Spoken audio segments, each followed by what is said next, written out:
Thank you very much. It's a great honor to have Governor Greg Abbott with us.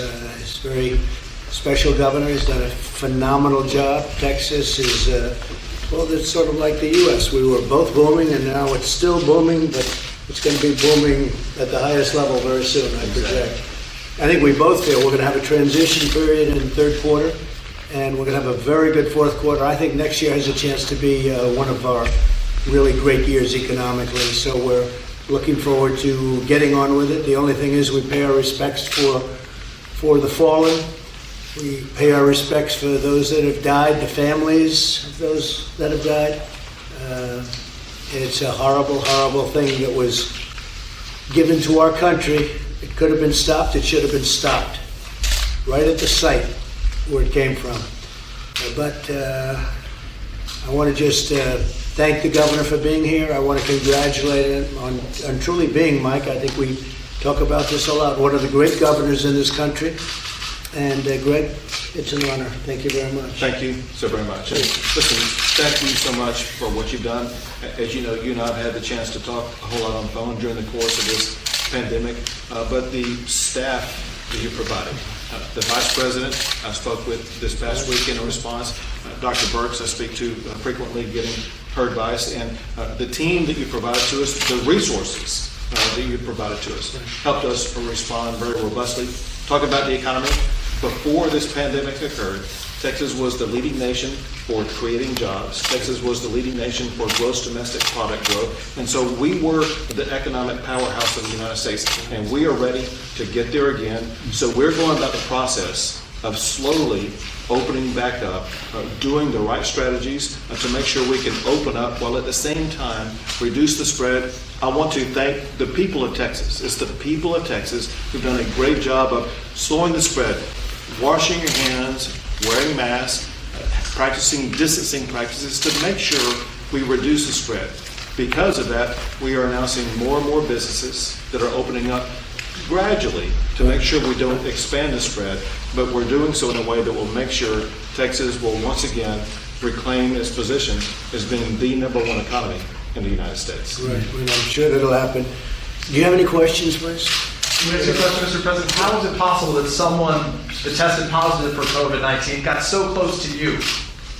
Well, I think probably that has to do with the fact that we all believe in tests. We have the best tests in the world, but they were tested, I believe they're tested on a weekly basis. I just had a test, as you probably heard. In fact, I had one yesterday and I had one today, and it's negative. Mike just had a test and it's negative. But they do the tests, and it just shows you that the fallacy, it's what I've been saying, testing is not a perfect art. No matter what you do, testing is not a perfect art. So we test once a week. Now we're going to go testing once a day. But even when you test once a day, something happens where they catch something. Once a day for you or for everyone? I've had very little personal contact with this gentleman. Know who he is, good person, but I've had very little contact. Mike has had very little contact with him. But Mike was tested and I was tested. We were both tested. Did it spook you? Can be scary? Yeah, it's a little bit strange, but it's one of those things. It's, as I said, I said yesterday, Governor, all people are worriers in this country. Right now, we're all worriers. You're worriers, we're worriers. You can be with somebody, everything's fine, and then something happens to that person, and all of a sudden, you test positive. And we're all warriors together. I am, you are, we all are. It's what we were saying before. It shows that testing, and we have the best tests in the world. But what happens in between when you got tested and just a couple of days later? So in this case, there were a number of days missed, and it was a long weekend and things, and so you never know. But we both tested in a negative fashion, I guess you would call it. Any other Mr. questions? President, could we get your reaction to some breaking news? The Justice Department has decided to dismiss the case against Michael Flynn. Are you aware of that? I didn't know that was happening at this moment. I felt it was going to happen just by watching and seeing like everybody else does. He was an innocent man. He is a great gentleman. He was targeted by the Obama administration, and he was targeted in order to try and take down a president. And what they've done is a disgrace, and I hope a big price is going to be paid. A big price should be paid. There's never been anything like this in the history of our country. What they did, what the Obama administration did, is unprecedented. It's never happened. Never happened. A thing like this has never happened before in the history of our country. And I hope a lot of people are going to pay a big price because they're dishonest, crooked people. They're scum, and I say it a lot. They're scum. They're human scum. This should never have happened in this country. A duly elected president. And they went after him by going after fine people. And those fine people said, no, I'm not going to lie. I can't lie. He's not the only one. There are many of them. And they all said, I can't lie. They could have said something like, oh, make up a lie. Trump loves somebody or something or some country. And they said, oh, you wouldn't have any problem. That's what they were trying to do. And it's a disgrace. The Obama administration, Justice Department was a disgrace. And they got caught. They got caught. Very dishonest people. But much more than this. It's treason. It's treason. So I'm very happy for General Flynn. He was a great warrior, and he still is a great warrior. Now in my book, he's an even greater warrior. What happened to him should never happen again. And what happened to this presidency? To go through all of that and still do more than any president has ever done in the first 3 years. It's pretty amazing when you think of it, with what we've done with regulations and tax cuts and Second Amendment and all of the things we've done. It's never happened. And until 2 months ago, we had the greatest economy in history. Unfortunately, we had to, like you did in Texas, we had to close it down. But for these people to have done that, I'm very proud of General Flynn. I can tell you that right now. Who would you like to see pay a price for this? Oh, the people should pay a big price for what they've done to this country. They should pay a big price. And their partner, very complicit, is a thing called the media. The media is totally guilty. And all of those writers and so-called journalists, they're not journalists, they're thieves. All of those journalists that received a Pulitzer Prize should be forced to give those Pulitzer Prizes back because they were all wrong. There was no, because if you saw today, more documents came out saying there was absolutely no collusion with Russia. Came out very loud and clear. And they wrote for years because they tried to do a number on the presidency. And this president happened to be me. Pulitzer Prizes should all be returned because you know what? They were given out falsely. It was fake news. They're all fake news. Those Pulitzer Prizes should be given back immediately. And the Pulitzer Committee or whoever gives the prizes, they're a disgrace unless they take those prizes back. Because they got Pulitzer Prizes for what turned out to be false stories. And Pulitzer Prizes should be given to the ones that got it right. And I could give you a long list of those names too. And you know who I'm talking about. You spoke to President Putin today. Did he ask did. for any ventilators or any equipment for this pandemic? Yes, we are helping various countries. As you know, Russia's having a hard time with the same COVID-19. They got hit like everybody else got hit. And we had a long talk, and also the 75th year, and you know what the 75th year means. It was very nice. He called me because we were partners, so to speak, for a very big successful war. And it was very nice. He called as a congratulatory call and as a call of celebration because it was the 75th year. And also I suggested if they need, because we have a lot of ventilators, if they need ventilators, we'd love to send them some, and we will do that. At the appropriate time, we'll send them some ventilators. Yeah, we'll be doing that. That was a very nice call. And remember this, the Russia hoax made it very hard for Russia and the United States to deal with each other. They are a very important nation. We're the most powerful nation. They're a very powerful nation. Why would we not be dealing with each other?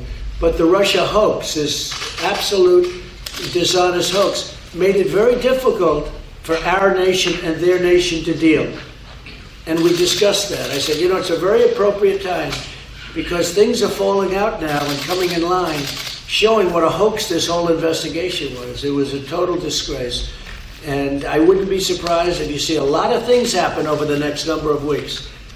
This is just one piece of a very dishonest puzzle. And you've been trying to arrange an arms control summit with President Putin and President Xi. Is that getting anywhere? We are talking about arms control with Russia, and we will go forward with that, and we are talking about it very seriously, having arms control. They have many nuclear weapons, and so do we.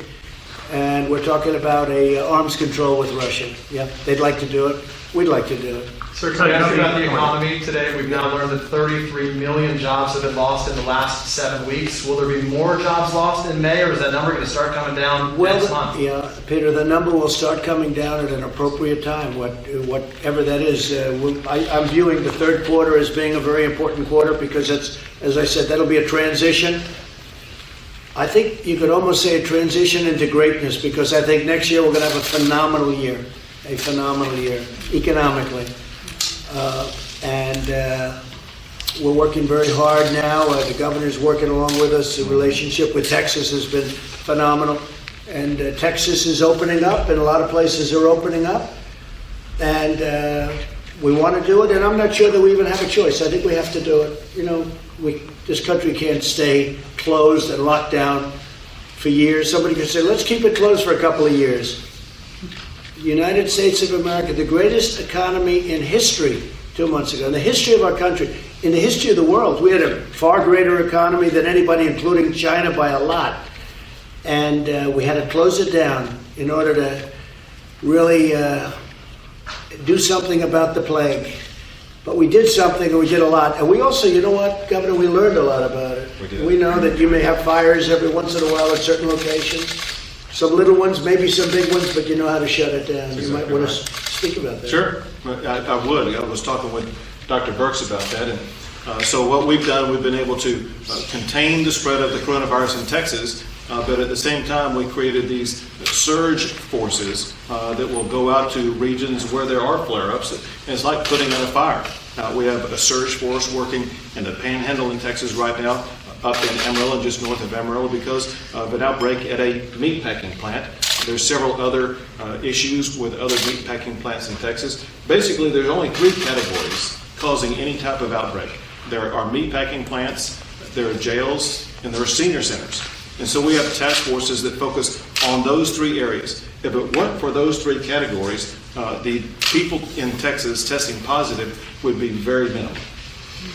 And the governor and I have spoken about what he's doing with senior citizen centers is incredible.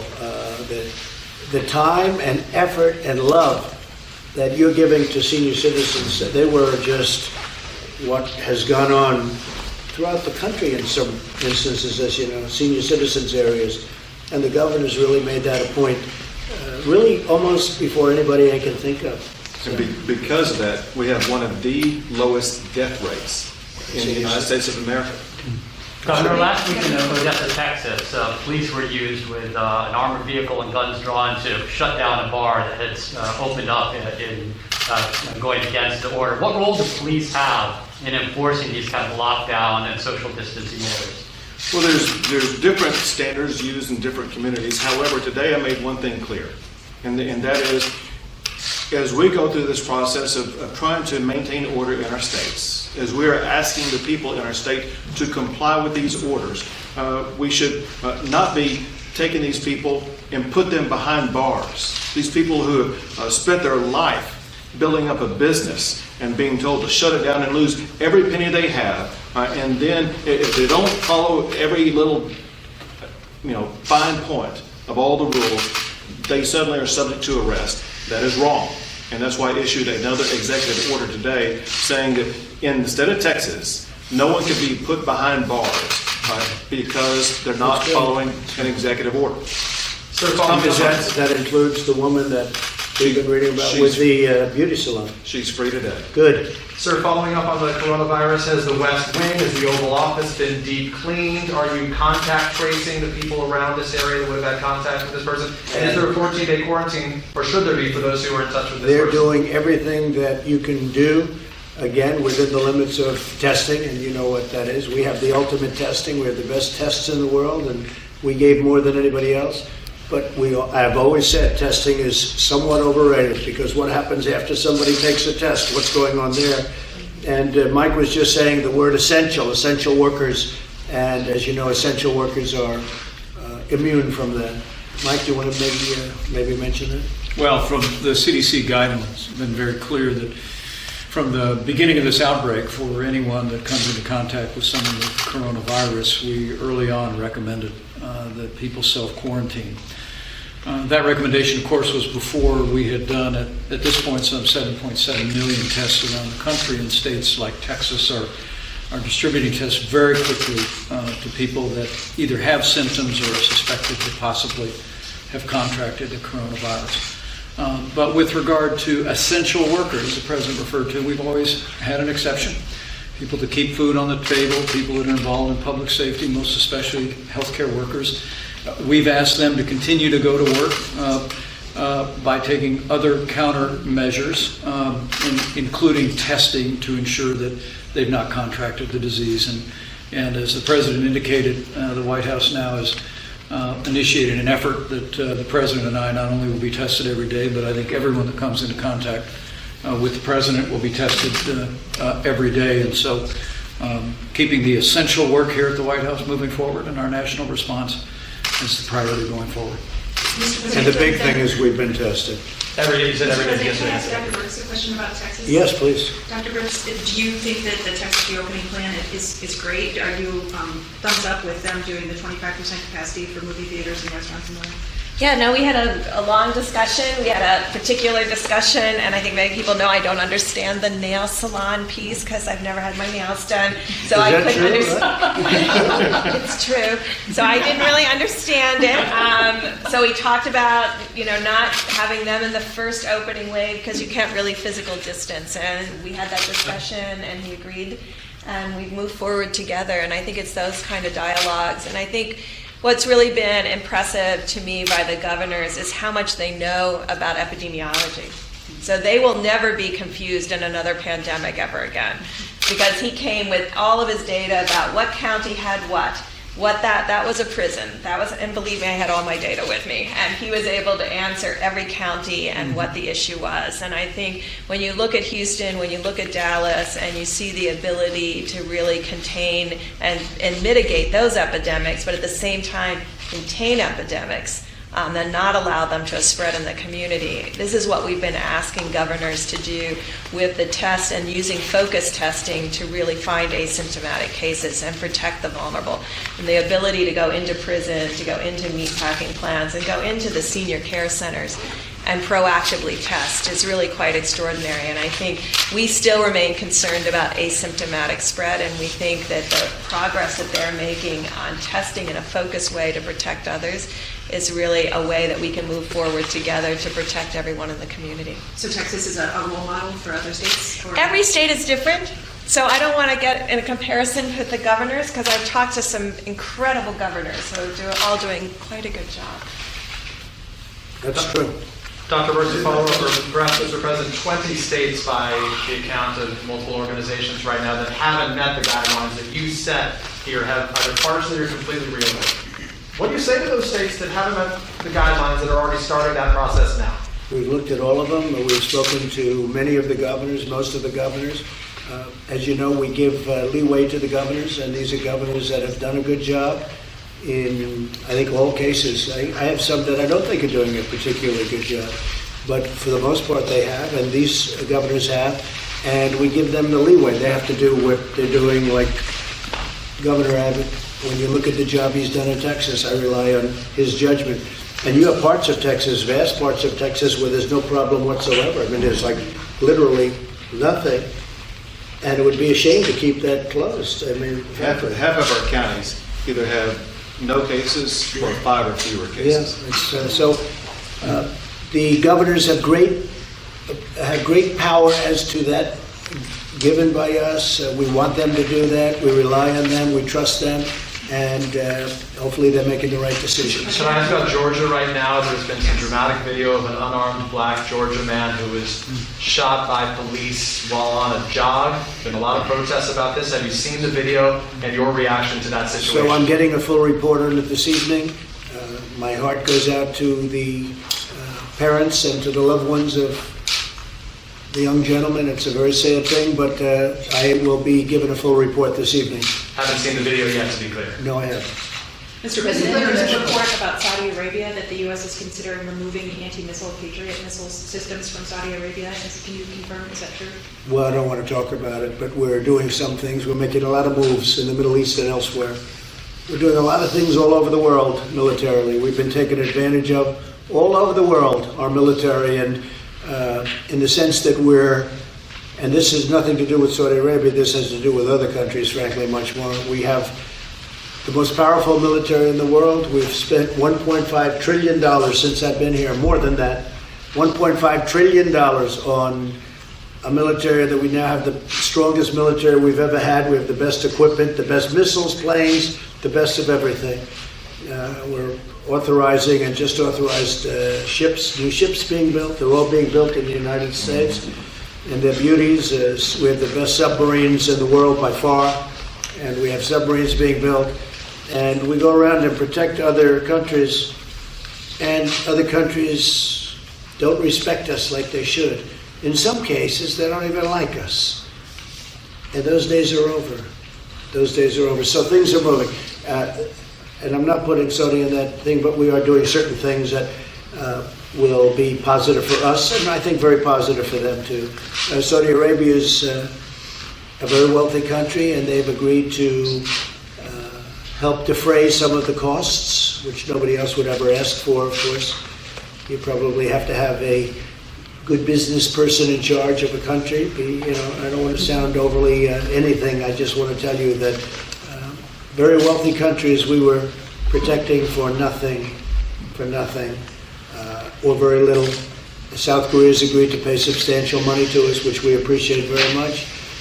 And we ask countries to help us. We're spending $1.5 trillion. We're spending all of this money. It costs us a lot of money. Our military budget's 3 times more and even 4 times more than the second largest spender of money. All right? It's more than that. 4 times more plus. And if we're going to defend countries, they should also respect us by making a contribution. For maybe Saudi Arabia to pay more? I negotiate with everything, and frankly, this country was taken advantage of by friend and foe, but not any longer. What about pulling U.S. troops out of the Sinai? I've seen reports about that. Yeah, I don't want to talk You're about talking that. But we have pulled a lot of troops out of different places. We were guarding the border between Turkey and Syria, and for years, we had thousands of people there. And I said, wait a minute, let me ask you this. Turkey, Syria, 2 big countries, they know how to guard their border. They've been fighting with each other for years. Why do we have thousands of soldiers? Ultimately, we got it down to 57 soldiers, and then 27 soldiers. And then they were getting a little hostile toward each other. I said, get my 27 soldiers out. And that was about a year ago. And I took a lot of heat. People said, oh, that's terrible. I said, no, it's not terrible. Nothing's happened on the border. They've been fighting each other for 1,000 years under different names. Probably a lot longer than 1,000 years. I said, I don't want my troops there. So we're essentially out of Syria, other than we kept the oil. We kept the oil. Of course, that was better 2 months ago than it is now. Keeping the oil today is not as good as it would have been 2 months ago. 2 months ago was a wise thing. Today it's like, today I think so. I think so. By the way, oil prices have gone up, Right. which is great for your oil industry, and it's great for jobs, because it's millions of jobs. We built the greatest energy country in the world by far, and prices are inching up. And I saw it 25 today, actually, right? It's good for our $25 a barrel. Good for jobs. Good for jobs. That's what we want, jobs. And Governor Abbott Yes, go ahead, John. Governor Abbott said something about businesses and liability. Can you say, sir, do you support Mitch McConnell's liability reform for U.S.? Well, I think you have to have something having to do with liability for COVID, because you can't have a restaurant and a guy is going to open, and it's a nice business, but it's not exactly the oil business in its prime, right? And somebody leaves and they say, oh, I'm going to sue them because they caught the plague. And now, whether he was guilty or not, the legal fees will drive him out of business. You can't do that. So I think you're going to probably have to have something. Yeah, I would support that. I mean, you go to a game and you sue the team owner, or you go to someplace and it'll be litigation heaven. And you'll never know where they caught it. You never know where they catch it. So we have to have something like that. Otherwise, there's going to be lawsuits all. I mean, there already is in this country, but you'd have lawsuits all over the place. Right? These international travel restrictions that you impose on China and all around the world, do you see any scenario of easing them anytime soon? Yeah, at some point when they clean up and when everybody cleans up and when the plague disappears, sure. I mean, you want to have international travel. Our airlines are going to do very well again. We saved the airlines with $25 billion and another $25 billion. But no, you want to have international travel, but you don't want to have it when France is having a hard time. They've done another shutdown, and Spain is having a terrible time, and Italy, I don't even have to tell you about. No, but we want to be open to those countries at the appropriate time. Absolutely. Not And soon. Germany has been apparently quite successful in taking on the pandemic and now opening up the country. Right. Have you considered calling the German Chancellor to ask for sort of advice?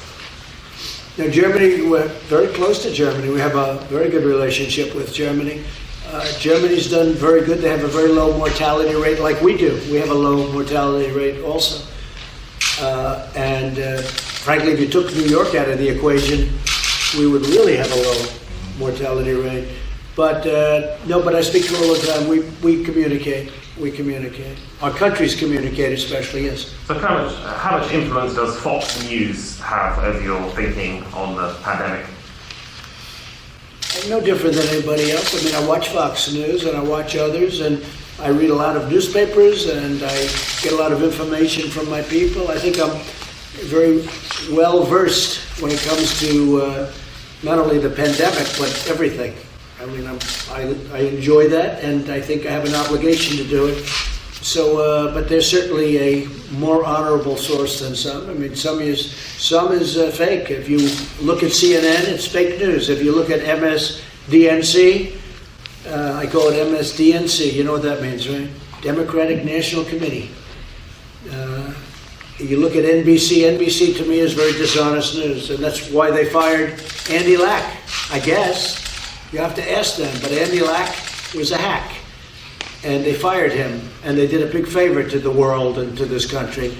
But no, I find NBC to be very dishonest. I find, which is a Comcast division, I call it Concast with an N. I don't use the M. I always call it Concast.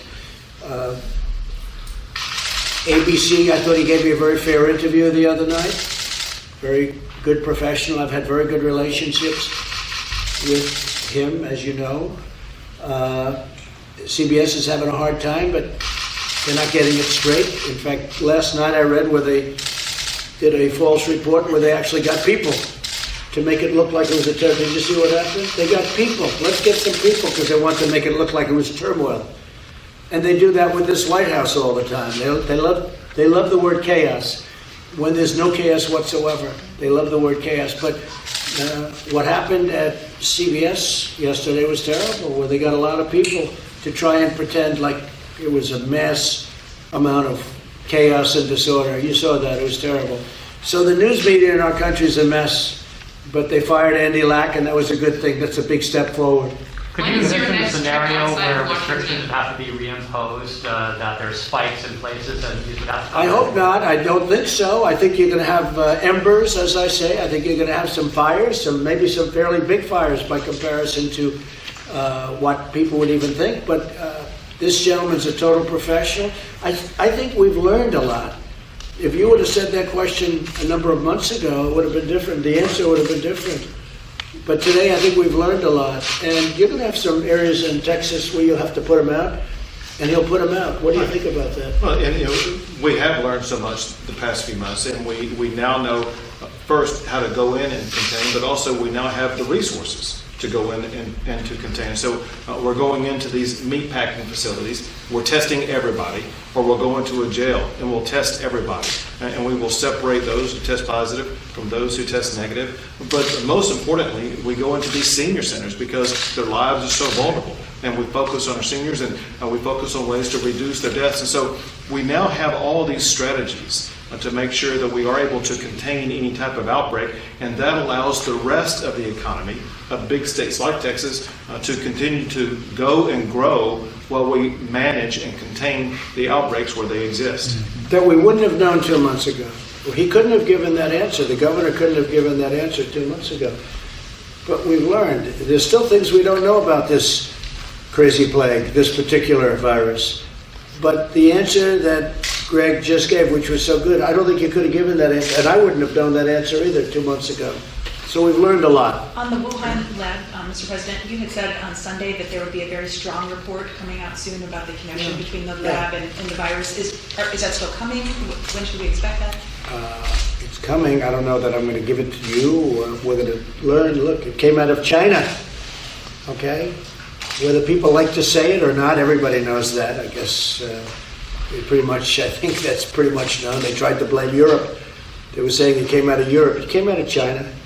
Went to Europe, went here, went to 184 countries, probably more than that now. That was a week ago, 184 countries. Can you believe it? And it could have been stopped at the point. It could have been stopped right at the source, and it would have been easy to do, but something happened. Something happened. Either they made a terrible mistake, probably it was incompetent, somebody was stupid, and they didn't do the job that they should have done. It's too Are you bad. considering other economic measures to help people that you don't have to go through Congress on, like another delay in filing federal taxes, that sort of thing? Yeah, things could happen like that. We have to help people. I was watching the Solano owner. She looked so great, so professional, so good. And she was talking about, her children. She has to feed her children. It was great. And we can do things ministerially through executive order or otherwise that can help a lot of people, as an example. Like delays, we can do delays of various filings.